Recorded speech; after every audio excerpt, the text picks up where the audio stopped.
Welcome to A Tale of Two Scribes. I'm your host, Eric P. Bishop. This is a podcast where interesting people come and tell about the stories they've crafted.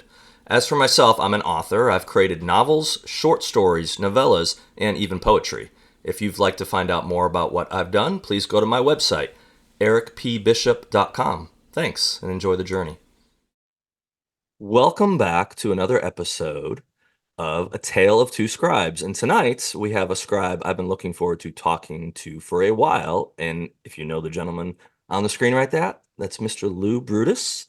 Might know him from Hard Drive with Lou Brutus. If you're not listening to it, you should. So, Lou, thanks for being on. Good to see you again. How you been? It's I've been doing very well. I've seen a few shows since I saw you in Knoxville.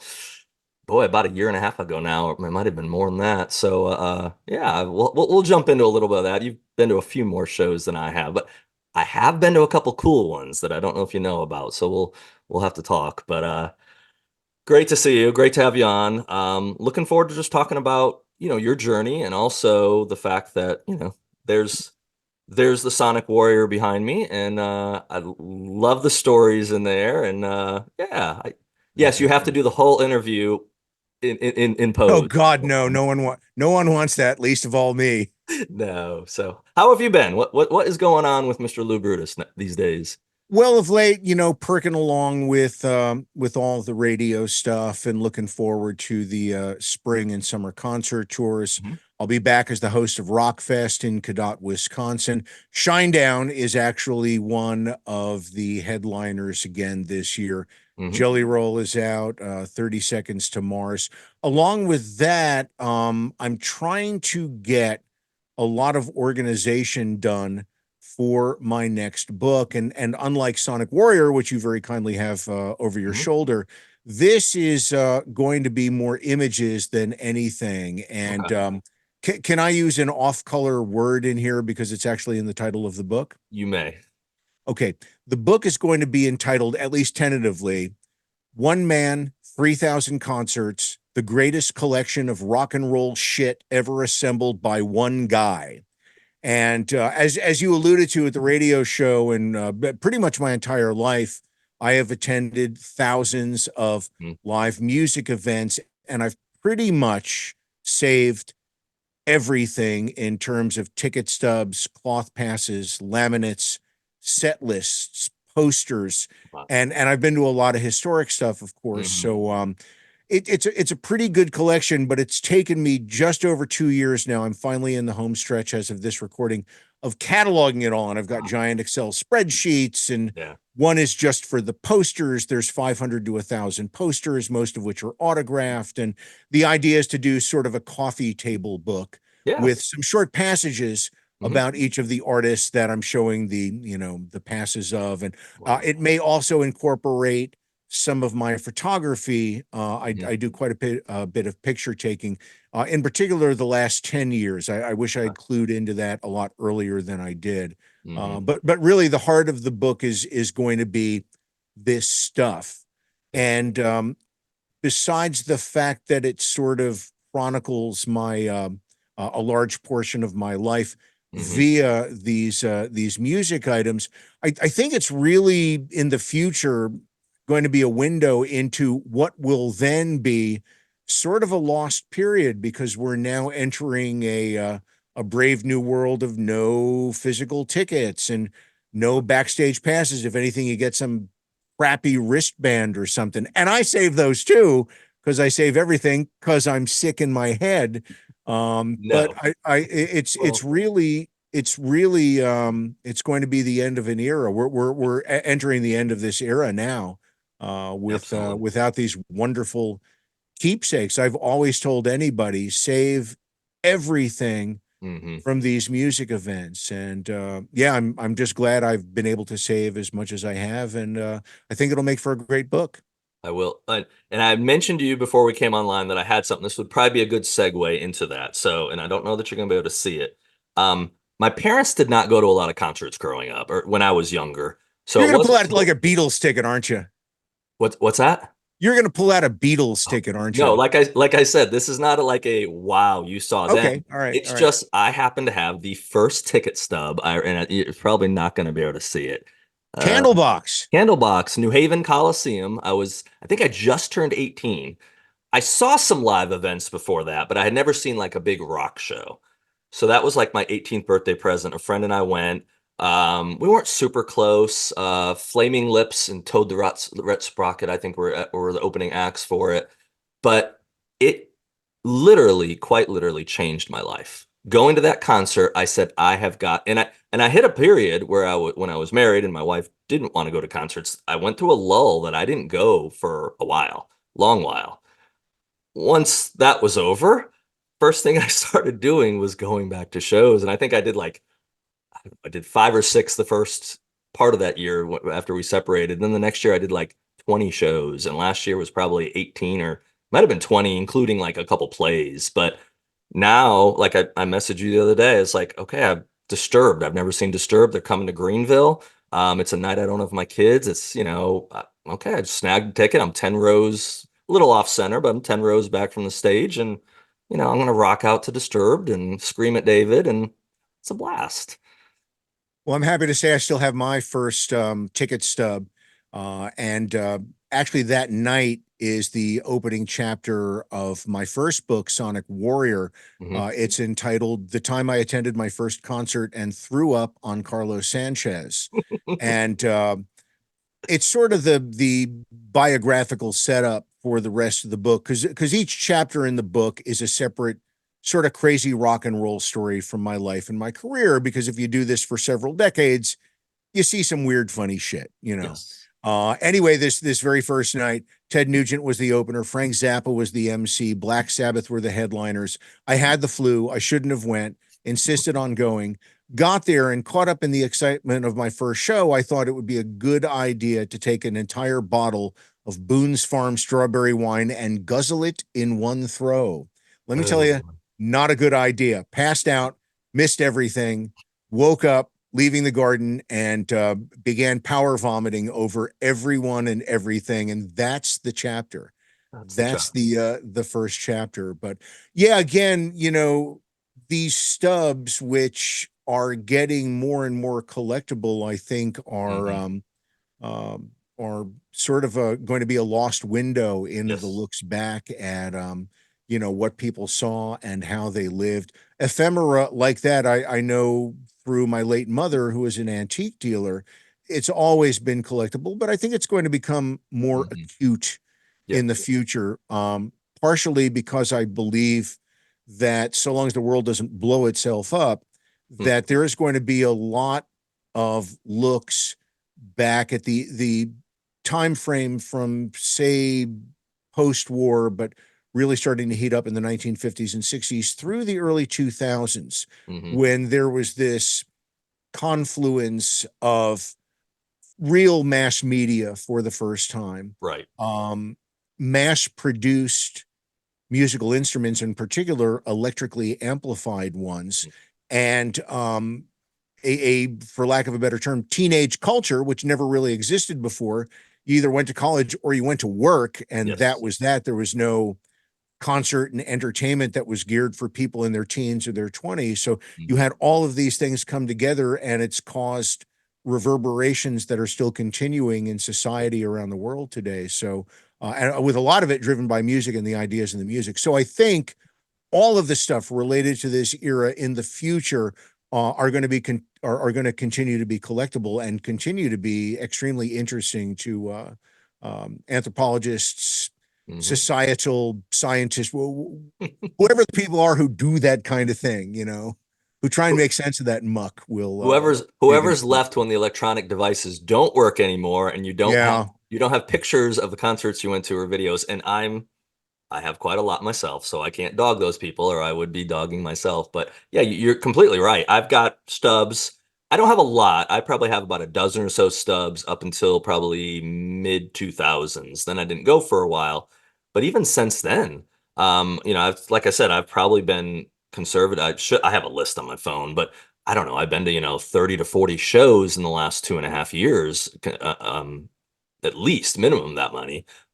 Very few have a printed ticket. I mean, they ticket lists, that would be the thing that you saw all the time. This is a ticketless event. It's only on your phone, and it's a little thing that just says Ticketmaster, and it's got the name of a band and a thing. I know Live Nation, like for Disturbed show, they did send me an email that said, "Here's your souvenir ticket," and I didn't print it out yet, but I saved it. And yeah, it's colorful. It's got the band on it. It looks cool. But even that, if I go print it off on my printer, I don't know. There's something about having just a little thin piece of paper like that versus, a physical stub that you can really mess around with a little bit. Yeah, there's a couple of workarounds that I found so far. One is what's the website? I believe it's stubforge.com, and they Uh, do facsimile tickets. They look very much like sort of generic-y Ticketmaster tickets. And there's a mhm. few different color schemes that they use, and you can fill in virtually all of the information. It Okay. will generate some of it for you if you want, but if you want to go in and fill in the row, the seat number, the artist, the opening band, promoter, any of the things that you might see on a regular ticket, and it's, I don't know, a pair of tickets might cost you $9 with the Gotcha. postage included. And that's great if you really desperately want a souvenir. Hmm. The other thing is, and I've only seen this for the larger tours, but there are some third party people who will create Mm. facsimile tickets. I used one I found on eBay Okay. that he did tickets for the last Paul McCartney tour. Mm. And I've been going to see McCartney since I was a kid. He's Hmm. maybe my favorite artist of all time, Mm. certainly one of them. But it was a ticketless tour. This guy did giant, now they're not paper tickets, they're sort of a plastic, but they look Yeah. exactly like what the tickets would have looked like if they had been printed. And Interesting. again, this guy was kind enough to personalize the seat and row area and the venue, Mhm. which was in this case Camden Yards in Baltimore. So, there's Good ways spot. around it. There will continue to be. There is also the distinct possibility that there will be some sort of, I don't wouldn't even know what to call it, retro wave. The way we're Mhm. seeing people suddenly, well, not suddenly, but the last several years want vinyl. Yeah. Now, I remember being happy, like I get rid of all this stuff and not move it anymore, and I gave away most of my vinyl, and I knew it was going to be valuable one day, but Right. I couldn't bear to move it anymore. And I kept all the rare stuff and the autograph stuff that I had, Hmm. but you never know. There could be a thing. Oh, we don't. We're old school. We listen to vinyl, and we want physical tickets, and we're only going to physical ticket concerts. Who the hell knows? So 100%. Well, it's funny you say that. My son just turned 17 about a little less than 2 weeks ago. He's been my concert buddy, and as we talk tonight, I'll tell you a couple of the cool shows that we've been able to go to together, which has really been like huge bonding. He's a musician himself. The neat thing about that is he's really dived in. He's very talented. He's been gifted a Les Paul by my aunt. He's been gifted a Stratocaster by my aunt. So oh, he's got some really what nice. year? What year? Oh, Or was it new? geez. I don't remember off the top of my head. I don't know. They're definitely both guitars. I think are not any newer than early '90s, '80s. Wow. So I'm not yeah, I don't know yet. That's how ignorant I am to it. I Yeah, just yeah. know he rocks them out. About a month and a half ago, I was telling you offline, we went down, spent the day with Eric Bass down at his home and studio. And, just as a dad, I got to watch my son sit there and play with a rock star who I have an immense amount of respect for, has been very kind to me over the last couple of years. Um, but Eric he took the time to sit there with my son and just break down how the songs did. And he showed my son, and 30 seconds later, my son's doing it perfect. And so that's been so just to watch him, and but talking about vinyl, all to bring it back to talking about vinyl is he wanted money for his birthday this year from his mom, from me, from family members. He wanted to go out and buy himself a really nice amp so he could destroy all of our eardrums. Cool. I support that. Absolutely gave him money, but I'm like, man, I can't just give the kid cash. That's just too cheesy. So I went out and about almost 2 years ago now, I took him to the Hotel California tour for the Eagles. And I got him the Hotel California vinyl because he collects vinyl. The one other thing I'd say about that tour is I was taking him to a bunch of shows that year, and the Eagles one popped up. He goes, Dad, I'd like to see the Eagles. And I was like, well, those are kind of pricey tickets. You're gonna have to pay me $100. And I didn't care about the money. I just wanted him to respect the fact that you don't just always get free tickets from your parents. You have to earn it. And he's such a good young man that absolutely. And it was more than 100, but I said, just give me 100. We'll be square. Of course, we sat in the nosebleeds. And he's mentioned that a few times since then. I'm either going to be on the floor or because of Shinedown, he's been spoiled, or I'm going to be on the stage next to the stage. And I'm like, some of those Well, concerts, what do you mean we're not going back to the dressing room? yeah. Once you get Where's my autographed guitar? Yeah, I know. you know that life. Once you get that lifestyle, get that in you, it's hard to go back in the 300 section to be like, Although, I'll tell you the truth. Whenever I get to a show, in particular, if it's one that I'm photographing the mm, entire concert, I will climb into the rafters. I oh, will look okay, at the stage and everything from every possible angle. I also love sort of snooping around venues that mm, I've never been before. Sometimes it might be your only chance to see that place. sure, And, it's just great to understand the places that you're seeing the shows. And in some cases, it's very interesting. And I've spoken to many artists about this through the years. It is interesting to see and feel and hear how the physical makeup of some venues, be they large or small, can focus the energy absolutely, and 100%. really, and that's why some rooms are better than others. While there are some I've been to that were kind of shit. Hmm. Not that, some of the best places I've been have been run down. It's not a case of that. Some places just aren't built right, and it swallows that the energy gets lost. Right. Whether it's up in the rafters or in the corner or however that sort of stuff works, it does. That I'm not Hmm. imagining that. And No, you're right. when you speak to professional musicians about it, especially touring musicians, they get it. They know the difference between a good venue in terms of energy focus and a bad one. Yeah. So I've been fortunate, like discussing with Shinedown. I had our mutual friend John Guarnieri had given me a world pass back in 2022. I was doing research for a book. I was able to go to about 8 shows. And one of the neatest thing about the whole thing is with that all access pass, I could go anywhere. No one stopped me. Dressing room, wherever I wanted to go. And that was so cool because I did do exactly that too. And I was researching too. I wanted to I had a plot idea in mind. I wanted to be able to get everywhere. I wanted to go all the way to the back. I wanted to get outside and, where the concessions were and just look at the security and this and that. But having that freedom, of course, if you don't have a pass that lets you go anywhere, that's where it's kind of gets limiting. And then you're kind of spoiled. You're like, man, it's really nice when you can just go anywhere you want and no one. At one time I was even looking under the stage and Hoogie, who's Eric Bass's guitar tech, is like, what you doing? And I was like, well, I'm wanting to see what's under here. I'm looking for an idea. And he's He's like, looking for plastic explosives on you at that point. he might have patted me down and made sure I Sure. wasn't shit, but Hey, it's Hoogie's job. I know Hoogie. It's Hoogie's just looking out for everybody. absolutely. But yeah, the experience was fantastic. Did want to say too, one of the cool things, and I wore this just for you. I wore my favorite band is U2, so I figured, well, I'm going to wear a music shirt. I'm going to go with U2.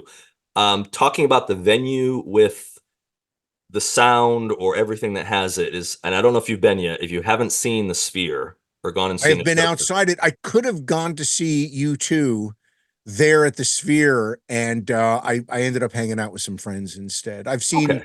U2 a bunch, and I No very much biggie. would have liked to have gone, but I hadn't had any hang time with these people in about Yeah. 10 years, and I thought, you know. So I took my son back in November. We had floor tickets. We did the whole wait there most of the morning to get our wristbands, and we came back at 5:30 and we sat there in front of the about 3 people back from the center rail. Sat there for 2.5 hours. Nothing compares to it. Nothing compares to it. I haven't been to nearly as many shows as you, not even a fraction, but nothing compares to it. And the icing on the cake was during Until the End of the World, Bono came to the rail, turned around, and laid back. And of course, right there, just out of reach, he's singing the song. Well, the guy next to us, Tall Paul, great guy, right before Bono got up, he gave my son the little push he needed, and Bruce reached out, grabbed Bono's arm, and he just turned around and he's like, his right hand. He goes, Dad, I touched Bono. That fatherly pride course, I've been following them since I was a teenager. So, favorite band, I love them. Fatherly Pride was very strong. However, the part of me that's been following for 30 years and knowing he got to grab Bono's arm and I didn't, wanted to say, you little shit. Really? You're the one that got to touch Bono after all these years. But And he took his wallet. So, I wish he had because it was an expensive weekend. I wish Bono had paid for it, but right. it was worth every dime. But no, the venue itself, though, if you get a chance, I think who's coming? Fish, and then maybe the Dead and Company might be coming after that. There's a Yeah. Yeah. couple Yeah. couple Dead that are and Company, coming. who just finished what a lot of people thought was their last tour. And I'm like, eesh. So, Well, prob there was probably an immense amount of money thrown at them to say, yeah, you know what? well, and it's that. And, I'm certainly, Bob Weir doesn't need me to speak for him. But these guys still love to play. I think in Yes. particular Weir. And, Sure. I think Bob Weir, if he weren't playing at the Sphere or at Madison Square Garden, I think he'd be playing on a street corner just because he loves to play Yeah. guitar. And he's one of the last representations of, I think, one of the most spectacular and original music chapters in the world's history, in particular Yep. the United States with the Grateful Dead. Even my friends Hmm. who I grew up with, who were punkers or metal, who hated, and I mean detested, the Grateful Dead, which I didn't agree with, but I could understand. I told those guys, seriously, you got to go see the Dead. I hate the Dead. They suck.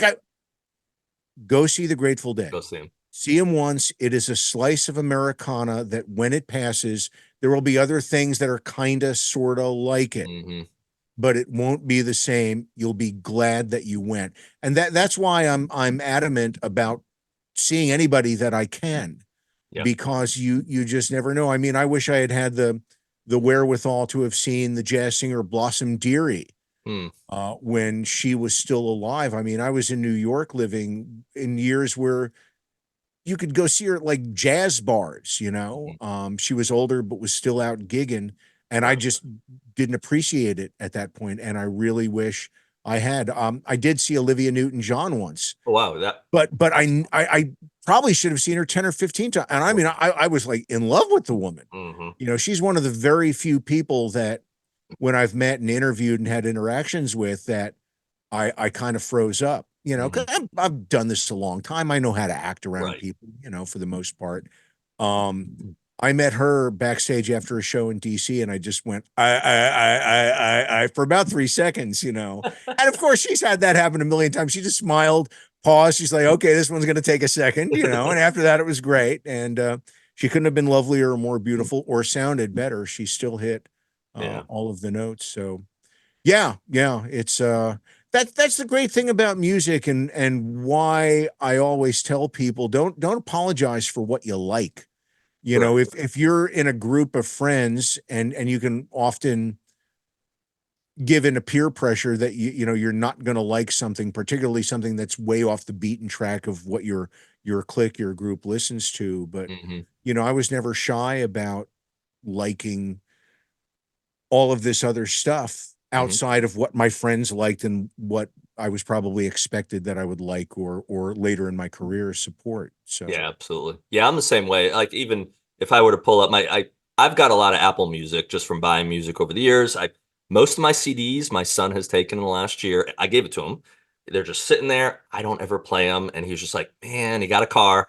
Boy, I would like to play that CD." And I was like, "Take them. You sure, Dad?" And I was just like, "They're sitting on a shelf, and they've been sitting there for years." I said, "It's all digital. I put them all on my Apple yeah. account years ago." And then he wanted Spotify, so I instead of getting one account for him, I just got the family plan. And yeah, I've got like 20 playlists now, and that's my go-to. That's where I get a lot of my music from now. Well, that brings me to something else that I may or may not include in the upcoming book of all of Mhm. this memorabilia that I've saved. I have, I don't even know how many CDs, 5,000 to 10,000, I would Yeah. guess, with I don't know how many, 1,000 of them at least autographed. So, Hmm. I mean, that could just be a separate book in and of itself, just Yeah. autographed CD covers of all of this, all of this stuff. Now, I do have one thing handy. excuse me. And the ironic part is that I've been cataloging this stuff the last 2 years. To do this interview, I just moved a bunch of crates outside the room, but I have this, and Okay. it's framed. It's an autographed vinyl, and I hope the glass doesn't reflect too much. This is an autographed soundtrack to Monty Python and the Holy Grail. That is And amazing. it's been signed. Not all the Pythons signed it, and Terry Jones has left us, so he did not get to Mhm. sign it. The late Graham Chapman did. He Wow. was the first one to sign this. Then Terry Gilliam, Eric Idle, and the late great Neil Innes, Mm, who was not really an official Python member, but mhm. he was one of the sort of extra members of the group. If you're familiar with the Python films, Absolutely. um, Eric Idle was Sir Robin's minstrel. Hmm. Bravely bold Sir Robin rode forth from Camelot. And he passed away a few years ago. He actually gave me permission about a month before he passed away to use a passage from one of his song lyrics as the introduction, or as an introductory page to Sonic Warrior. But That's awesome. yeah, yeah. So anyway, you know, the Pythons are my favorite comedy thing, along with George Carlin. So Mhm. to have met any of those guys was pretty nuts. But that vinyl, and I have so much stuff that should be in frames, but Right. that Python thing, and that I'm proud to have in my home. Absolutely. Could there be a Lou Brutus rock and roll musical museum at some point down the line? I mean, with all the You know, stuff you I, have? I've had listeners suggest it, but probably not. But No. I could definitely see loaning out some of my stuff. For example, and one thing I posted online, I'll usually a few times a week I'll post some of the cooler memorabilia pieces that I have. Hmm. One that I recently put up that somebody said, "Oh, you should lend that to the Punk Rock Museum in Las Vegas," where I visited recently, and it's a fantastic place. Hmm. It's a Domino's pizza box that was delivered backstage. I think it was March of 1990 to the Ramones, Wow. and they were playing a place, and I was MC for the show that night, the Hmm. Living Room in Providence, Rhode Island. And they have food for them there and half a dozen pizzas, so I grabbed one of the pizza boxes and had all of the Ramones sign it. Sign the pizza And box. Marky Ramone, their drummer, had the biggest signature, and he said, "Hey Lou, who's this? Who we signing this to?" And I said, "Oh, it's not for anybody in particular, so a generic greeting would be fine." So Marky wrote out, "Too generic, Marky Ramone." I love Marky, by the way. That's how he talks, though. That's hilarious. And yeah, CJ Ramone added like a stickman punk rock figure, and I've got storage units filled with junk like this. Filled with stuff. Just Treasures with it. yeah, You yeah. know? It really is, and I'm glad I've kept it through the years. Everyone keeps asking me, "Are you going to sell it?" And I'm like, "Oh man, it was hard enough to catalog this stuff for a Catalog. book, Yeah. you know." And that part of the reason it took so long is it's really exciting to do for like an hour, and you're like digging, "Oh my God, this," Look and at then you this. stop to look at the stuff, and the next thing you know, it's 6 hours later. You've got this much done of this much that you wanted to do, and Right. that's why it's taken 2 years. Plus, I have a fairly busy schedule, so to find Hmm. the chunks of time that you need to cross reference everything. And the guitar picks, they're the worst, because some of them don't say who they have. Artwork, customized artwork, Yeah. but then you've got to go back, and it's like, who had a mushroom guitar pick? And then you got to hit the internet. You've got to, This will look it clear now. well, that is an Eric Bass pick. Yeah, Mr. Bass is why I grabbed it. Yeah. But he always gives me your Hoogie every time I'm at a show. I've been to about 10 in the last couple of years. Hoogie will be like, he'll give me a pick from the venue, and he'll be like, Well, "Here's one for your boy." So when I go to Shinedown, the band is not my first stop. Hoogie Ho- is my first stop, because you ask the Hoogie, guys, they're not going to have picks. Hoogie's got the picks. And I always, absolutely. I always do picks of my own. I do picks for myself and Mhm. for my pup Darla the Wonder Dog, which the listeners and a lot of band people love to collect. Not my stuff as much as my dogs. Mhm. So anyway, when I go with a fistful of Darla the Wonder Dog picks, I know I'm coming away with guitar picks. And I mean, do that at a festival where there's 35 bands, you're coming back with a plastic baggie filled Filled with the with picks. picks. But then a year later, it's like a small waste basket bag filled with picks. And then Right. you got to figure out, you got to file them and you've got to How do you cross-reference them and how do stuff. you file like a three ring bind, like a plastic sleeves in it, and just Yeah, I should have gotten them out of the bins that they're in outside the room. It's a 3-ring binder, okay. and I've got a few of these filled. And then you can go to places that sell baseball cards, Yeah. or even Amazon, and there Ultima. I think Ultima Pro is the best company for this stuff. Okay. They make acid-free plastic pages in Yes. all different pocket configurations, so you can get a single pocket. Those are great for set lists. Okay. You can get pockets that are good for ticket stubs or backstage passes. But the ones for guitar picks that are best are those that are made for coins or stamp collecting, Oh, because gotcha. then you're getting 20 or 24 squared off pockets on each page. And then you slip the guitar picks in, That you makes can see them sense. from both sides. So, Okay. and again, I've got north of 3,000 picks, which sounds like a lot. And I guess, it kind of is. But I know folks who just collect guitar picks, Hmm. and they have collections 10, 15, 20, 25,000 guitar picks, some of which are super rare. You ain't going to get them anymore. Yeah. And those things are insanely collectible. Now, the people I know with pick collections that big tend to be folks in the music industry. So it's a little easier for them to go to Hmm. a guitarist or a guitar tech. There's a right way to do it and a wrong way to do it. But, Right. there's a protocol to all those things. But so long Hmm. as you follow those protocols and you're respectful. And in my case, I always have stuff that I can trade off. Also, Right when on. I get extras from any other bands, if I know somebody is a big fan of Cheap Trick, Hmm. Cheap Trick, I might have some spare picks from Rick Nielsen. So, Gotcha. oh, hey, I knew you were a fan. Here's a Rick Nielsen pick that you might not have. And they'll go, oh my God, you got to have my latest pick. So it's a nice little back and forth. So, question of my ignorance on my part, because up until recently, I've not even had any picks. Yeah, I've always loved music, but I've never been close enough, like I had been with the Shinedown experience, to normally even be, within range of getting one in the air if they're tossed out. But my question to you would be, how long has it been that they've been designing, like the picks with the date on it or whatever? Is that a recent thing in the last 10, 20 years? Well, another interesting question to actually sort of predate what you're asking is who did the first custom guitar picks? And I don't Sure. know that. Okay. I would imagine it may have started in the 50s and 60s with, I would guess some of the blues guys like B.B. King or John Lee Hooker, Okay. excuse me, may have been doing custom picks.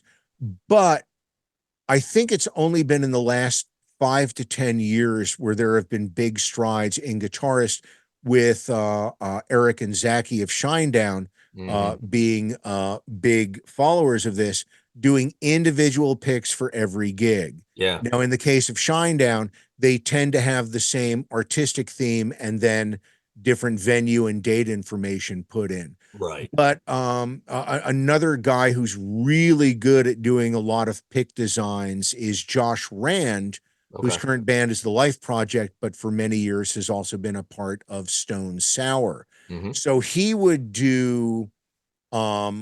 does, and I've got 1 to 200 picks from him at least. He Okay. always sends me full sets from a tour. Now, normally for a tour, the lettering is the same for the pick, Okay. but the colors of the lettering change according to the state that the gig is in or the country that they're in, if they're in Europe or Asia. Interesting. So you Wow. have all these picks that look the same on the page, but Right. all the colors change Colors. Okay. according to the flags, or like they superimpose the flag itself on the inside of Hmm.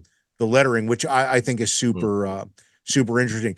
Rick Nielsen, of course, has been doing custom picks for Cheap Trick since the early 1970s, and he usually, I think what he's done the last 10 or 15 years is there is a basic art and lettering design and sometimes a slight variation on it. So say Okay. there's two art variations.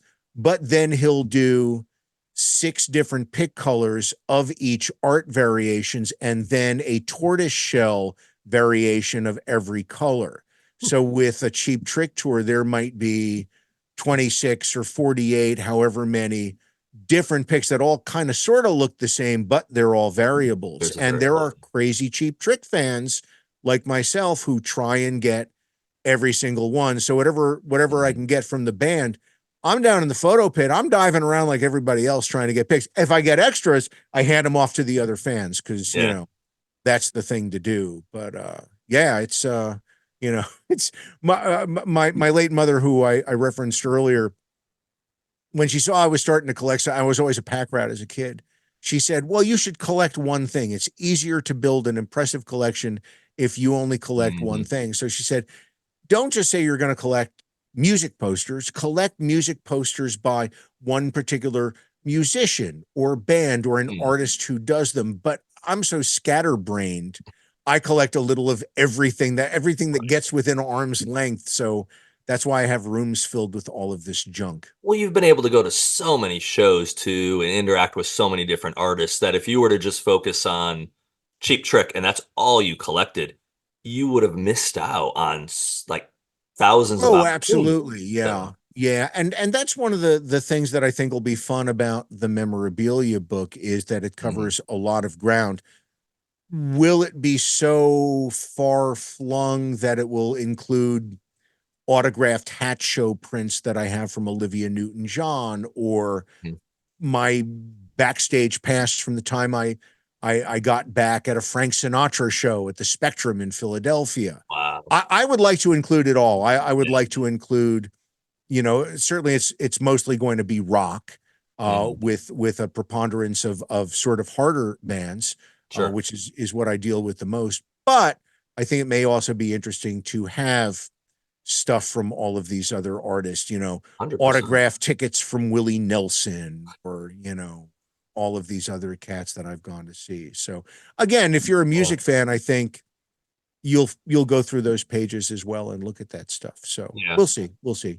Do you envision so in going through that all the memorabilia you've been doing for a few years, has that spurred you maybe to also do another book in the realm of Sonic Warrior where you're gonna because the stories that just came up, like I had forgot that I got this because of blah, whatever it was. Yeah, and part of the original cataloging of all of this stuff was I first thought I want to do the memorabilia book first, and Mhm, then my lit agent said, "Well, you know what?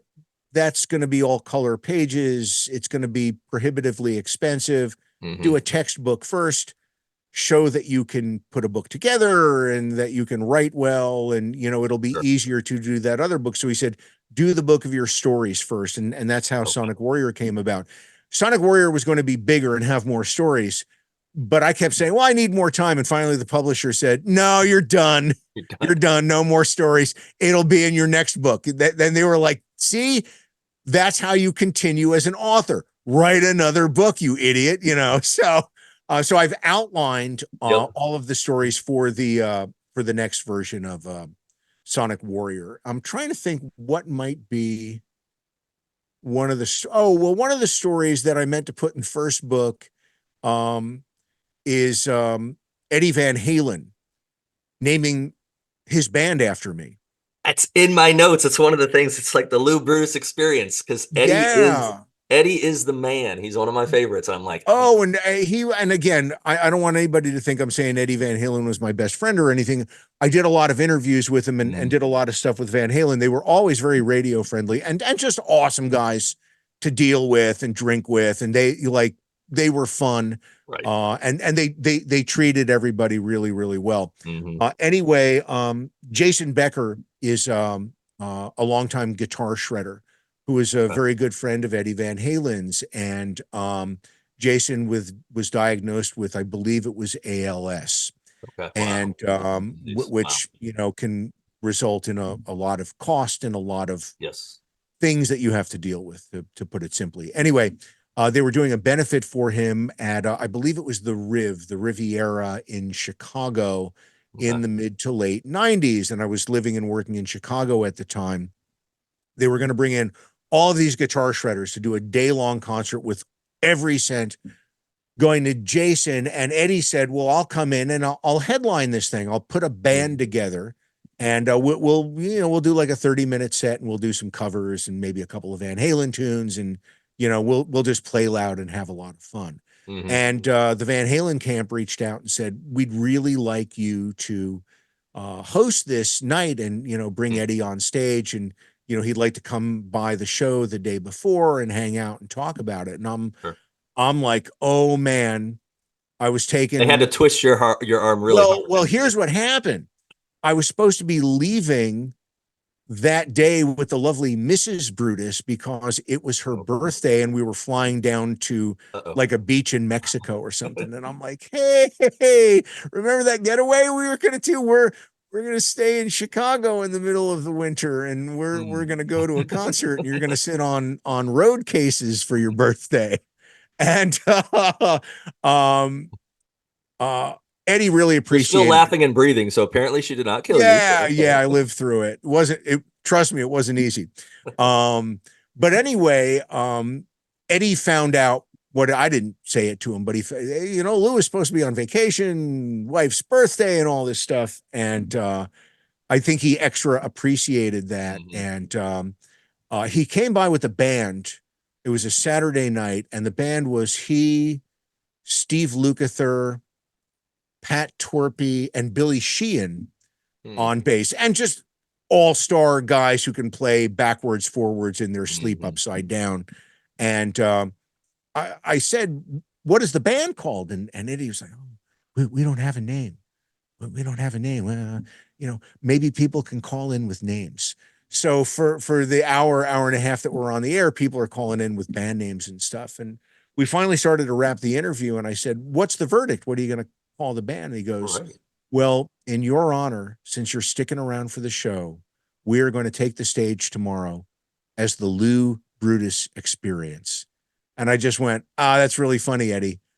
What's the band name? And he went, we're the Lou Brutus Experience, and we'll see you tomorrow night. So we get to the show. You could have called it a career at that point, probably. I probably should have, but leave on a high note, like yet George I persist. Costanza. But we get to the gig the next day, and the lovely Mrs. Brutus is sitting on a road, and it's her birthday, and she's supposed to be, having margaritas down in Mexico on the beach, but understood the importance of the gig. And Eddie walked up behind her and put his arms around her and said, I am so sorry. Fucked up your birthday. And she was like, no, it's okay. It's okay. And Eddie had a bodyguard with him. And I said, hey, listen, I'm bringing you on stage in about 2 minutes. How am I introducing the band? And he said, if you don't introduce us as the Lou Brutus Experience, this guy next to me is going to kick the living shit out of you. And I went, the Lou Brutus Experience it is. And that's how it came to pass. And, it showed up in some of the Van Halen biographies and stuff. So my name gets to be this extremely tiny footnote in the career of Eddie Van Halen, but it's still there.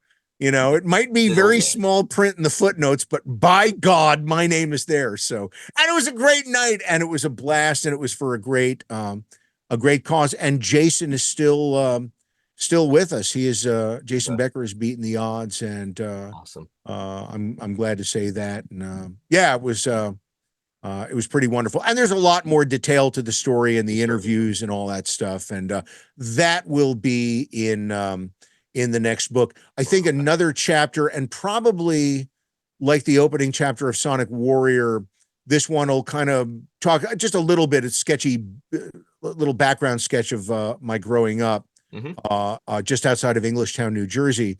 Right. The first chapter is going to be, I have to remember the title because they all have sort of these long, stupid titles that tell you exactly what happens in the chapter. The time 150,000 deadheads dropped acid outside of my lonely teenage bedroom. Oh my goodness. And it's the true story of how the Grateful Dead showed up Labor Day weekend, the summer that I was first starting to listen to the Grateful Dead. They were booked by promoter John Shearer, who's the big promoter in New Jersey and worked very closely with the Grateful Dead for many years. He booked the Grateful Dead Labor Day weekend at Raceway Park, which was the NHRA drag strip at the edge of my tiny little hometown. Englishtown at that point had 2 traffic lights. It Wow. was like an old farming community.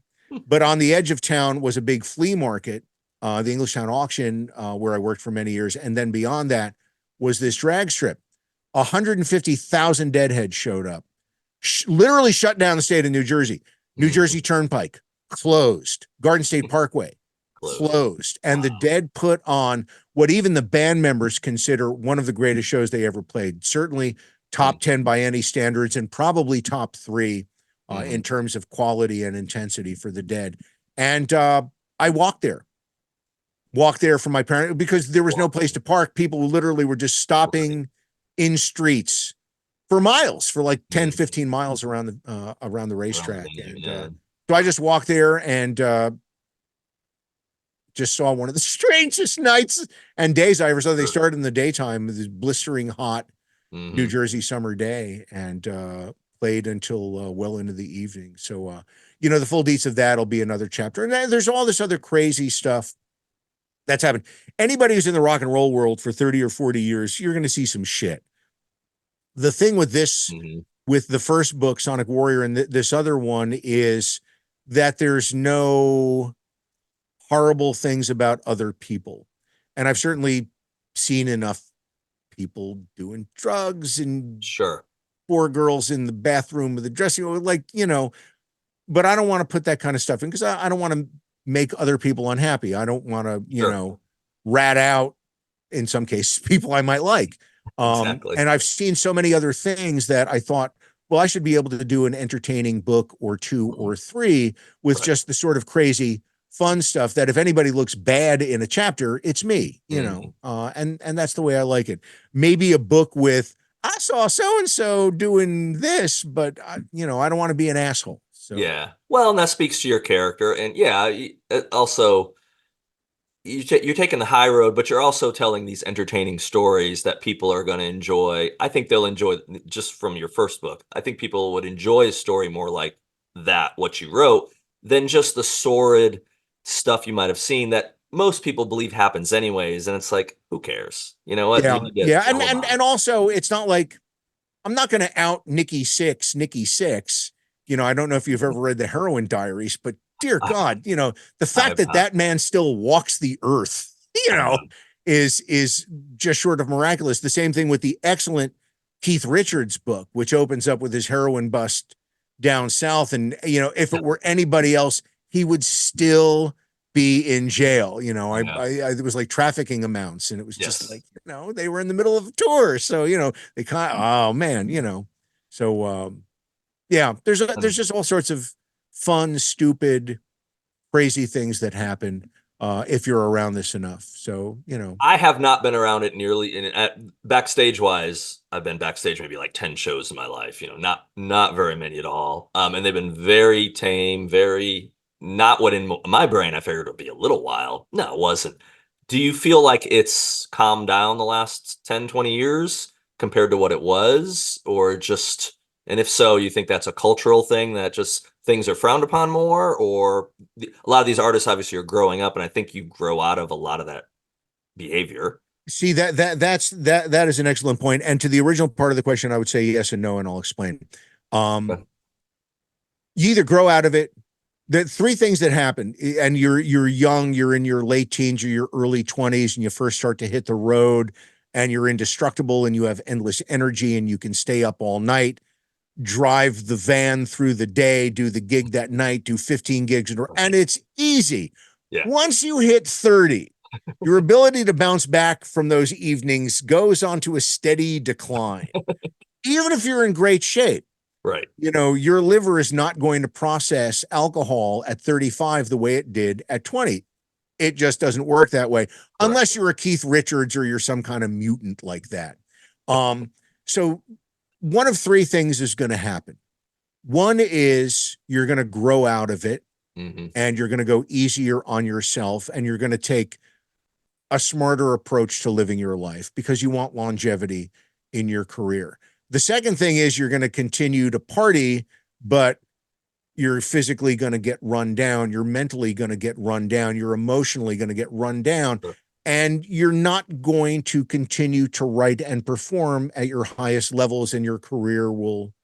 slide away. And I've seen that happen with plenty of people where they Sure. just, they drink themselves out of a career, or they Mhm. drink themselves into horribly bad venues without good support. And Right. it's sad. The third thing is you die.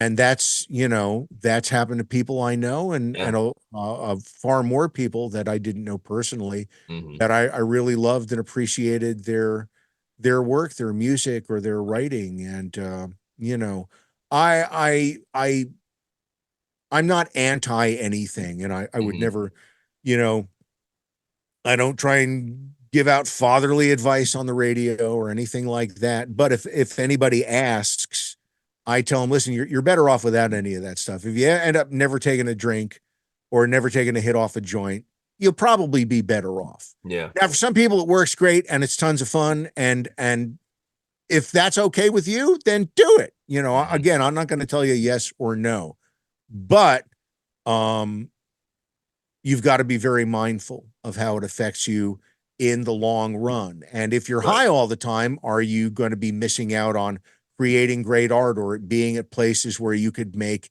interesting connections or see cool Hmm. stuff? And again, it's sort of like an acid that eats away slowly at Slowly. your Yeah. life and your career and your possible accomplishments. Hmm. So, Yeah, absolutely. And I'm in the minority. I'm one of those people. I'm 47, never done a drug in my life.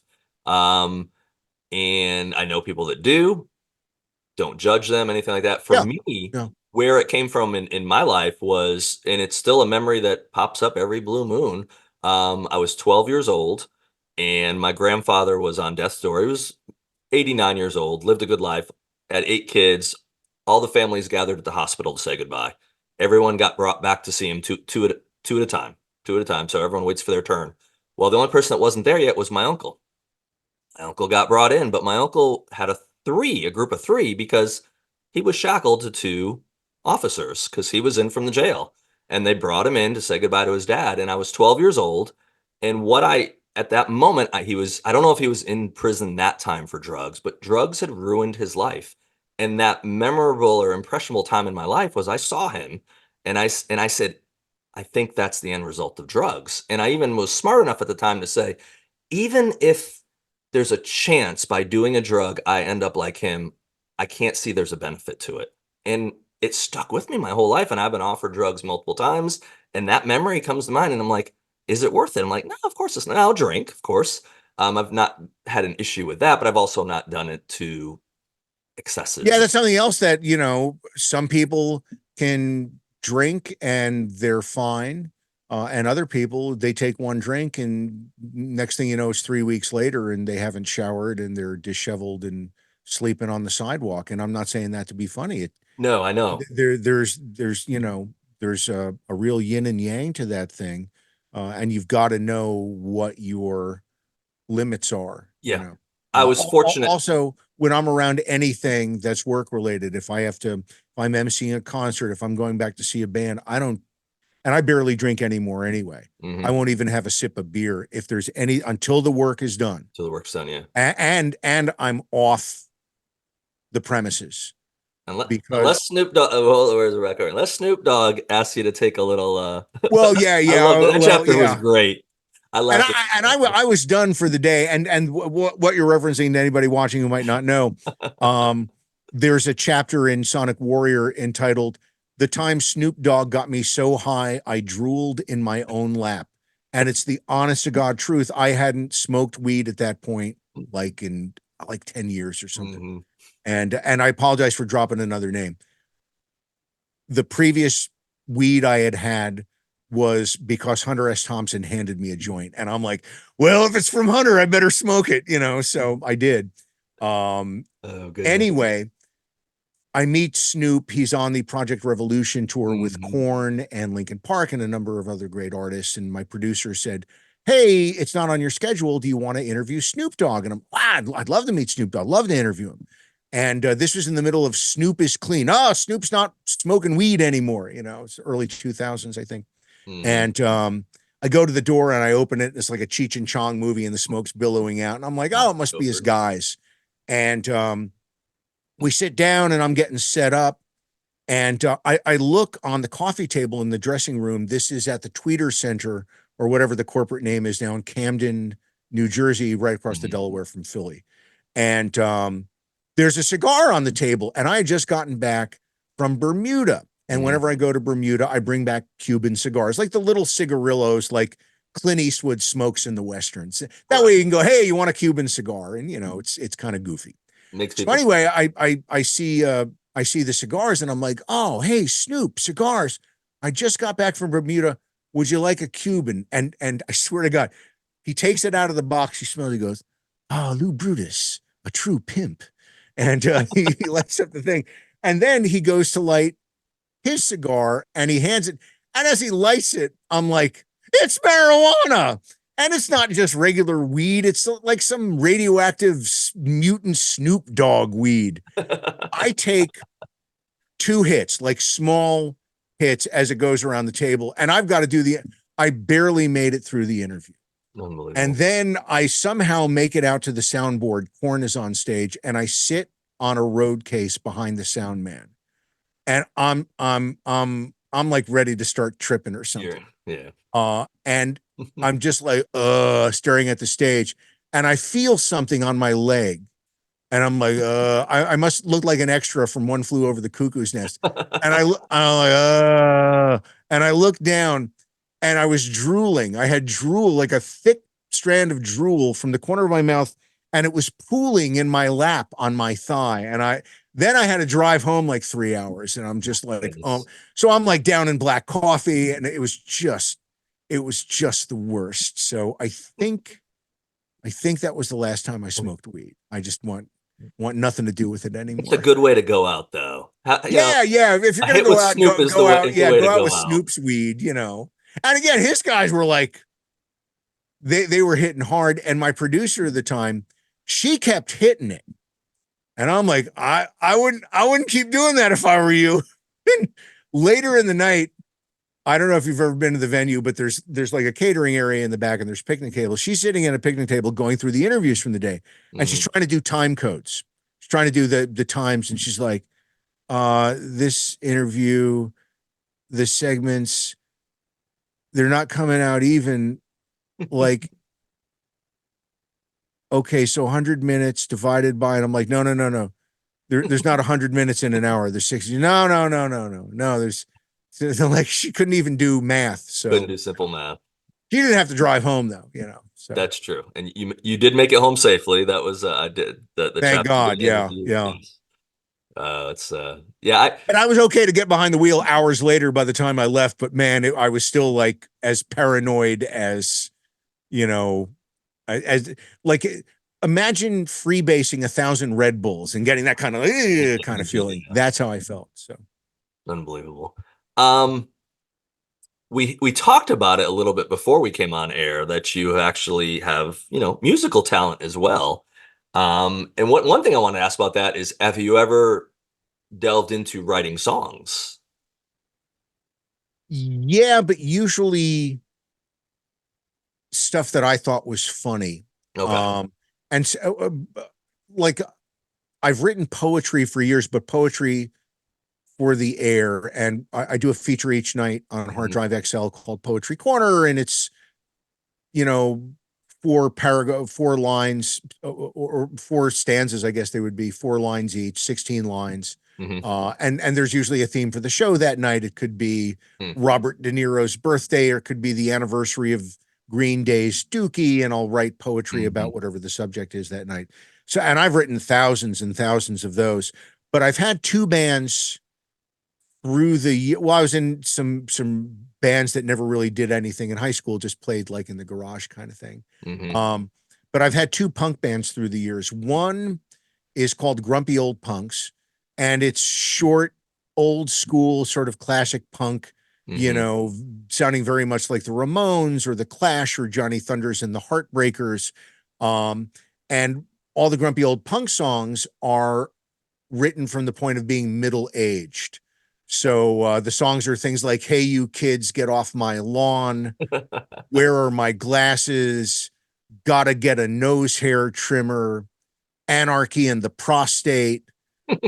And again, the other guys in the band, they're all pro musicians. Hmm. So all I've got to do is bark out the lyrics and the songs.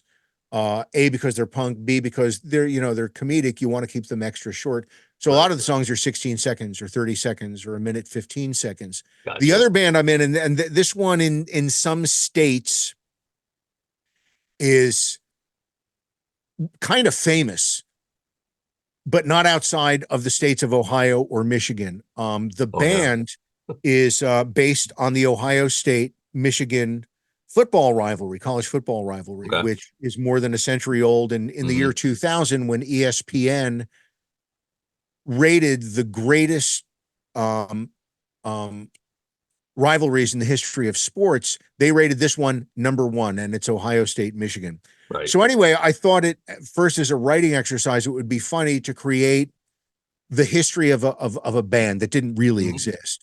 And they would come out only one night per year on the eve of the OSU Michigan game at the end of the season. And they were all dressed as the Ohio State coach, Woody Hayes, with the old man glasses and the cap and the red coaching jacket and the whistle and all this stuff. And they would sing these really insulting punk songs about Michigan, like Michigan Stadium is a pile of shit, or Bomb Ann Arbor Now, or Buckeye Bop with the chorus of Hey Ho, Fuck Bo. Uh, and the band is called the Dead Schembechlers, named after the old Michigan coach, Bo Schembechler. So anyway, I write up a bunch of these songs, and it's Got just that for one in my notes. yeah, yeah. It's just a writing exercise for me. But then I call some friends who are in this the great phenomenal band Watershed Mm. in Columbus, and they are like anybody else from Columbus. They're just, you don't even want to call them fans. They're like Hmm. cult members.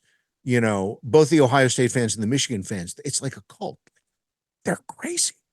So I thought maybe we should do these songs for real. So I gave them the whole background on the band, and we blast out the songs in a weekend at a local studio, not thinking anybody's ever going to care about this thing. And long story short, we accidentally became really famous and ended up on HBO and ESPN. Oh, And goodness. we were playing. We were scheduled to play the night before OSU Michigan, the first time they were ever not only both undefeated but ranked 1 and 2. Wow. And we were playing near the stadium at the what's the name of the music hall in the middle of Columbus? I'm sorry, it escapes my memory at the moment. But anyway, Bo Schembechler was talking us up, and we were getting all of this press. There's all of this heat on the game that week, biggest ever in the history of the rivalry, over a century. And then a couple of hours before we take the stage as the Dead Schembechlers, Bo Schembechler keels over, stone fucking dead in the middle of a TV Oh taping. my goodness. And we end up having to go on and do, and it was just, so there's a chapter in Sonic Warrior about that. And I swear, if somebody can get that chapter to Cameron Crowe, put Jack Black in Jack, I think Brad Pitt should play me, but Of my course. family thinks it should be Jack Black. So, whoever wants to play me, but it's such a crazy story that the band existing is one thing, but the fact, the circumstances of the teams ranked 1 and 2 and Bo dying right before we hit this and all of this other stuff and the media frenzy that happened around it, and how we sort of got ourselves out of the whole sticky situation Mm. with some grace. It would make a perfect marrying of sports and music and film. So Cameron Crowe, yeah, Cameron Crowe knows both genres of film. He could turn it into a movie. And the best thing is, you wouldn't have to change a word. It's not made up Hollywood shit. It all actually It all happened. happened. Amazing. You've lived a gifted life, Lou. I'm sure you would admit that. You've gotten to do Uh, pretty I, cool things. I appreciate you saying that. I think it's just a matter of having roach-like survival instincts. So if you stick around long enough, you can get like a long list of good stuff, I guess. I guess that's how it works. That So is the secret to writing a book. I get that question a lot after now I've got my third one coming out, and people are like, well, how do you get there? It's like, and how do you make it? It's like, you just keep doing it. And eventually someone says yes. Or now with the way the publishing industry works, you can obviously publish a book in a weekend if you want on Amazon. It's very simple to do. But if you want to put out a quality book and you want people to actually enjoy reading it and tell others, if you can write or if you've got a little bit of a talent, it might take you 10, 20 years, but if you stick with it, and that's typically the writers that have gotten successful, that have made money and been able to quit their day job, it's because they stuck with it. And they didn't just write one book and said, well, this better make me my pay dirt or I'm done.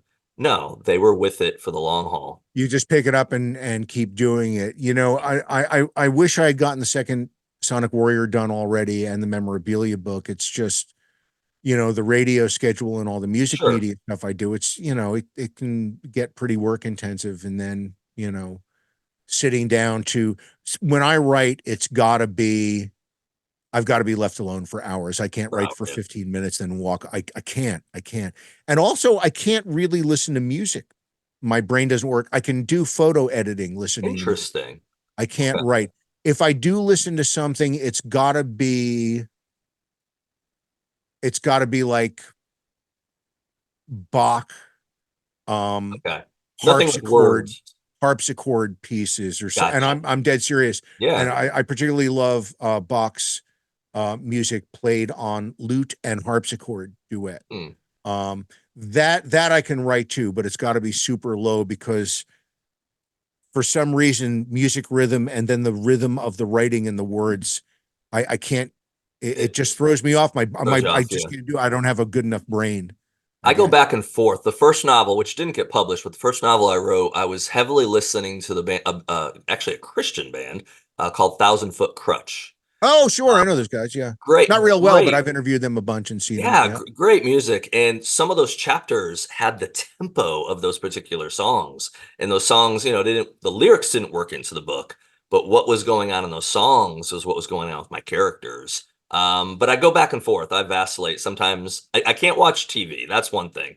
I can listen to music, but if I put TV on, if I put a movie on and I grab my laptop and start to edit, I get about 3 words in and I watch 20 minutes of a movie and be like, oh, yeah, I'm supposed to be editing, aren't I? And they're like, Born Identity is a really good movie. And I just go back to watching the movie. So yeah, those were great. And let me you know the world of espionage a hell of a lot better than I a do. little bit. Are the Bourne films close to anything resembling reality? Oh, I thought you were going to say the books. Were they close to the books? Um, Not really. I think there are individuals out there that can do some of those tasks or a collection of those tasks. But yeah, everything's always, Hollywoodized basically. But I think there are some I've come across some people, just military people that have some exceptional skills. And obviously you've met musicians that are just can do things that it's unfathomable. So Yeah, I tend to think, yes, there are a handful, and it's probably a handful of people out there that are the equivalent of Jason Bourne or James Bond or whatever. But the one thing that Hollywood always gets wrong with that, and books get wrong with it, I think a lot too, when you have a hero character that every chapter is just taking it to the enemy and getting shot and that, it's like, and they don't have time with visual medium and all that, but you don't ever get the recovery in there. If you get your knee hit with a lead pipe, yeah, you're down for 3 weeks. yeah, Yeah, you're not. ask Nancy Kerrigan. You're not popping back up. I mean, you're down for the count for a while. I don't care how strong or how big of a dude you are. So those are the things. And I don't, of course, when I watch stuff now or read other things, I try to tune out reality. It's Yeah. entertainment is what it is. So As best as I can tell, the film that might come the closest to what actual spying and espionage is like is Tinker Tailor Soldier Spy, because yes, most people think that that film is like watching paint dry. The right. thing is that if someone raises an eyebrow a little bit, they've given away the whole game, but you need to watch the film 4 or 5 times to Hmm. learn the tells. And Right. that's how that world usually goes. It's not guys in cars with ejector seats. It's guys and girls who are able to read upside down in Yep. 3 different languages, and get 100%. into an office for 3 minutes to glean a little bit of information. And from there, they puzzle piece it all together with other Absolutely. things. So something else, Well, you know what? I want to ask you a question. so you had a question for me. What you got? Yeah, now you know a lot of military people and a lot Mhm. of intelligence people.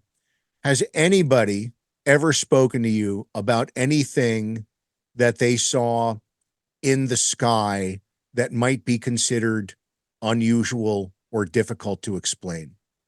No. Now, I do know some Air Force folks. I know some people that have flown fighter jets, and I've actually asked that question, and none of them have seen anything too fishy. They've seen things pop up on their radar that they can't explain and that kind of stuff. Most of my contacts and most of the guys I've worked with, not worked with personally, but known and interacted with and asked questions to, for stories or for just personal stuff, have all been more like ground troops, people that have been deployed over in the Middle East and stuff like that. So yeah, I don't. And that's an interesting subject matter because I tend to think that probably what most people are seeing is a technology that the powers that be don't want us to know they've had for a while. Something DARPA created or something else. Because, for so many years now, not the technology slowed down. I mean, the phones have gone crazy what's on there. But, planes have been planes for a long time. And the amount of speed a plane goes, we've actually gone backwards in a way a little bit because you used to be able to fly from New York to London on the Concorde and go, pretty darn quick. So I think there's a lot of stuff there that's been developed and they don't want to show their hand yet. I don't know. Well, one interesting story I got was from someone I know who deals with the pilots off the proving grounds near Norfolk and Okay. Virginia Beach. Yeah.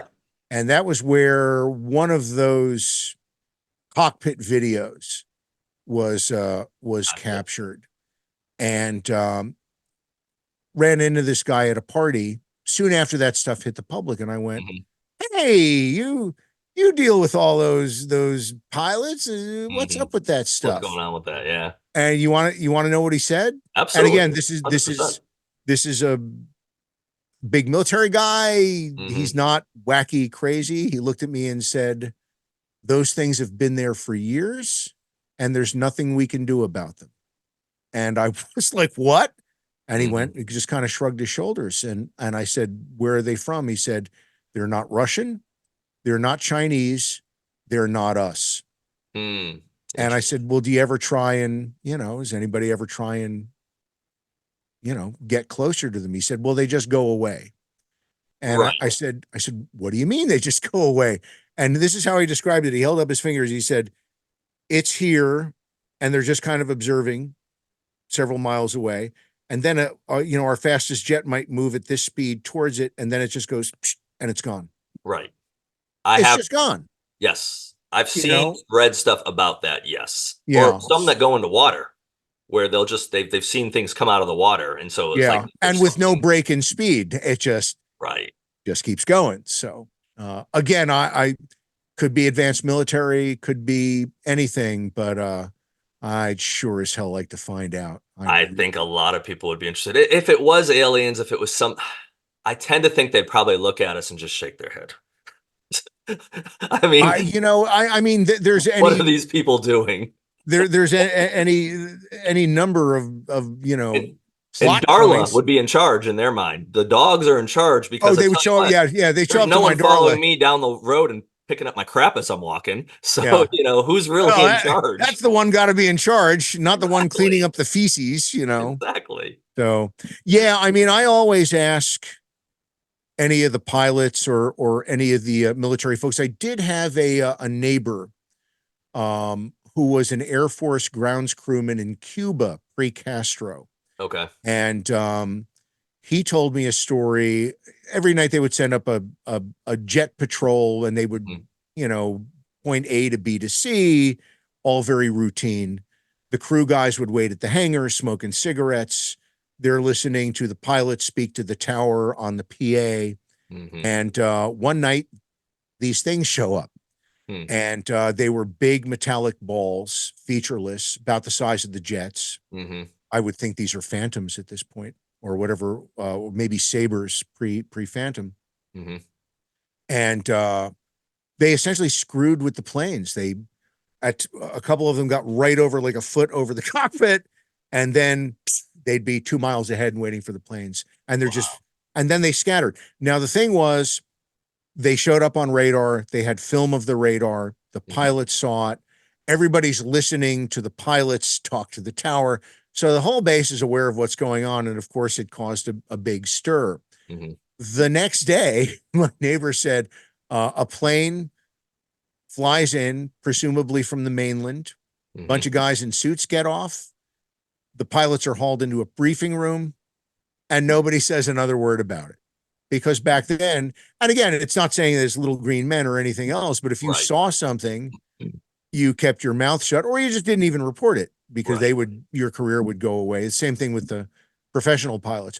The Mhm. one of the heartening things is the last few years in both the military and civilian aviation companies, they Mhm. want these men and women to report this stuff, which is what Yeah. they've always done in Right. Britain and France and South America. They're like, listen, we don't want to know, we don't care where it's from, but if it interfered with your flight, it's a problem. It's So, probably right. Well, the government's released stuff the last couple years. The government's videos, different things, mostly military tapes about the radar and different stuff. So there's definitely yeah, stuff coming out that I agree, for years, and which when if someone's showing up and saying, "Hey, you didn't see that," makes me think it's something tied to what the government's doing. Obviously, it doesn't have to be that. If it was an intelligent life form from another planet outside of our universe, whatever it is, what would behoove the government to stop them? Maybe just to keep panic from going if people knew yeah. that there was something else out there. Well, Uh, and it's not only just panic, it's hey, we're your government and we're no longer at the top of the food chain, which, and $100%. that's a very that's going to cause them a I mean, lot of worry. that's why there's a percentage of the population out there that believe, the moon landing was faked because, hey, we're going to beat Russia at any way we can, even if we have to fake it and bring in Stanley Kubrick to, film something out in the desert. And I mean, there's, of course, now again, with technology, with these phones, you almost can't believe anything because I No, mean, are you really Lou Brutus? You could be an AI version that's been faked here for this interview. I mean, it's possible. I don't think so, but I'll start to do my max headroom. there you go, Max. Please do the Reagan version of it. I like the Reagan version from Back to the Future too. I love when he's doing his little thing. So too funny, but no, it's I don't know. It's a crazy time though. It's a crazy time. But you know what? Yeah. We have music. We have stuff that can bring us joy in life. That can, I think, to me, it's a calming effect. Whether you're into death metal or rap, or you're a Swiftie, whatever brings you joy in life. You know what? Pursue it. Life is short. Go out and enjoy it. And the fact that, and I agree with you earlier when we were talking about the memorabilia, the fact that we're getting so digital now, books, I sell books for a living, basically, not for a living, as a side gig. The biggest thing I sell is ebooks. I have piles. This is only just part of my shelf. I have a shelf here, I have shelves in the other room. I like the physical books, but 75% of book sales in a lot of cases end up being digital books.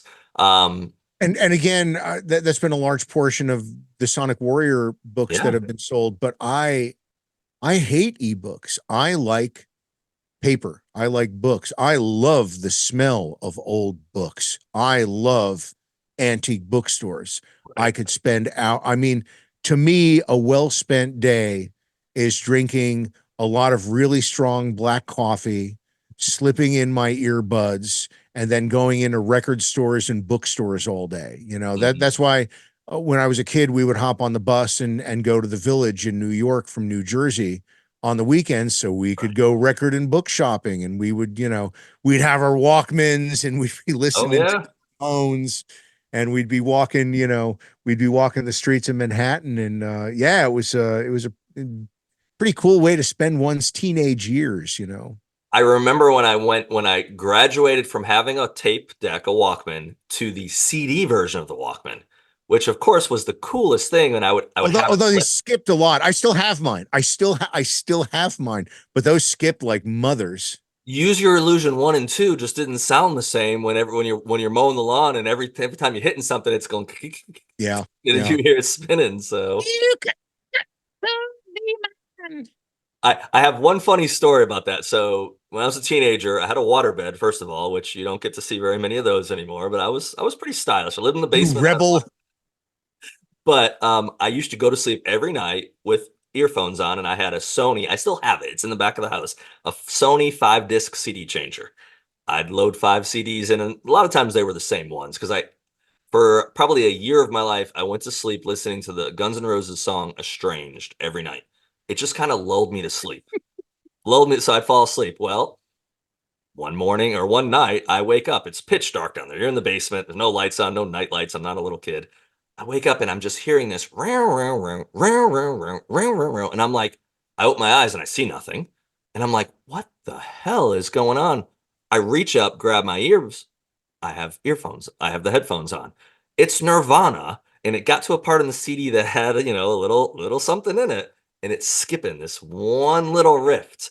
It could have been doing it for an hour. I have no idea, but I tell you what, that CD went out of the changer when next night I went to sleep. I'm like, I am not waking up with that because I didn't know what was going on, Yeah, that's bad acid trip kind of stuff, you know. and I didn't even do drugs to enjoy it. I just went to sleep. So, but yeah, I don't know. I've definitely moved to digital for sure for a lot of the stuff, but I love having the ability to have lots of ways to listen to music. And music really does. It really feeds my soul. And, I started my son when he was young, and he's mentioned a couple times that, man, I remember when we'd be on the back deck at the old house and you're playing U2, or you're playing this and you're playing that. And I was hoping it got into his head.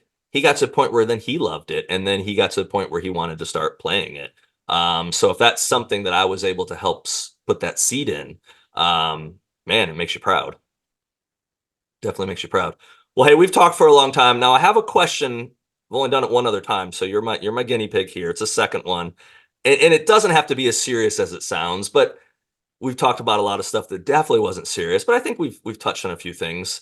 So I want to end it with a question for you, and you can answer however way you feel you want to. But I do truly look at life like it's a book. You've got a first page and you have a last page. None of us know how many pages we're going to have to fill. Some have a lot less, some have a lot more. Um, but Lou, you're a writer. Is there something you'd want written on that last page? How would you write that last page of your book? That's a great question. I've never thought about that. I need a second here. That's fine. What would the Take a last moment. page? And you can view it a couple different ways. What would you want there to be at the end, or what would you want to say at the end? There's no wrong answer, of course, but it's something I've thought about recently, and I thought, I'd like to ask people's thoughts on that. How do you want that last page to? Because you don't know when the last page is going to come necessarily, but okay, you get to write it. How would you write it? Um, and on the day after his 1000th birthday, he died with the most toys and won. I love it. Out of the two answers so far, that's the best one. What was the other answer you got? Uh, Actually, Adam Hamdy didn't really know. He kind of talked on for a few. Oh, that I got to do what I love. I got to spend time with my kids and get to see my kids grow up and follow their passions. And it's a loaded question away because it's kind of like years ago. One of people I had met said, "What do you want to be on your headstone? Live your life by knowing the answer to what do you want to be on your headstone." And my answer was actually pretty quick. Um, I'd like my headstone to say he wasn't an asshole. Yeah, there you go. That's I a good mean, epitaph. some people are going to think I am, but they're probably assholes too. So I don't really care. But I want people to think, okay, he was a pretty good guy. He tried to treat people fairly. For me, of course, I've got the privilege of being able to write stories, and that's honestly for me, that's one of the reasons I like writing them is because my day job is finance. Nothing wrong with what I do, but if I were to leave that job tomorrow, it provided me a life and I had something to show for it, but I have nothing going forward to show. I couldn't go take things a year from now and show my kids this is what dad did for a living. No, there's none of that. Now though, with moonlighting as a writer and starting my own publishing imprint, Man, if I go, and I'll go eventually at some point, I hopefully will have a pile of books that will outlive me, that my grandkids could read and probably be like, geez, grandpa said some bad words, or boy, grandpa killed that person really bad, or whatever it is. But they'll have, because, your story, of course, is stories from your music life. And my novels are fictional, but there's little pieces of me in these books. Those characters Oh yeah, sometimes have my yeah. traits. A little bit of my soul is in every book. And I love By the that. way, you got me thinking of maybe as an epitaph, it could say he loved music, his family, and he was well liked by every dog he ever met. That says something about you. So I like it. Oh, you know what? Yeah, yeah. When dogs like you, I've always gotten along well with dogs and cats and other creatures, and it's one of the great gifts I was given when I was born. Yeah. Well, Lou, thank you for coming on. Thank you for talking with me. I had a great time chatting with you. So, where can people learn more about you? Where do you want to send them? Well, not that anybody needs to do that or would want to do that, but if they're hopelessly insane, or maybe were dropped on their head recently, LouBrutus.com is my home website, and there's all this career information and tons of my photography and samples of my interviews and music and other things. There's also a list that's always growing of every band I've ever seen live, with the ones that I've interviewed highlighted, and it's a really long list. It's a very long list. It's longer than what's in your book, right? It's Well, yeah, it's been added on to been since onto, then. yeah, Yeah, yeah. At the end of the book, yeah, there's, I don't know, 50 pages of just lists of bands that I've seen. yeah. So yeah, that has Awesome. grown quite a bit since the book, and it will be updated in the actually I'll probably update it in the memorabilia book and the next version of Sonic Warrior. So LouBrutus.com, and I'm on all the social media crap. So, Well, keep rocking, Lou. I enjoy following you, seeing your posts, especially Darla's posts. I love seeing anything about Darla. And thank you for spending time with me tonight. my honor. I appreciate it, and I enjoy your writing very much. And just do more, I and will. find get some get some UFO stories out of these people. I So might be able to get a some of few. them know more than they're telling you, I think. They probably do. That's true. Oh yeah. Thanks, Lou.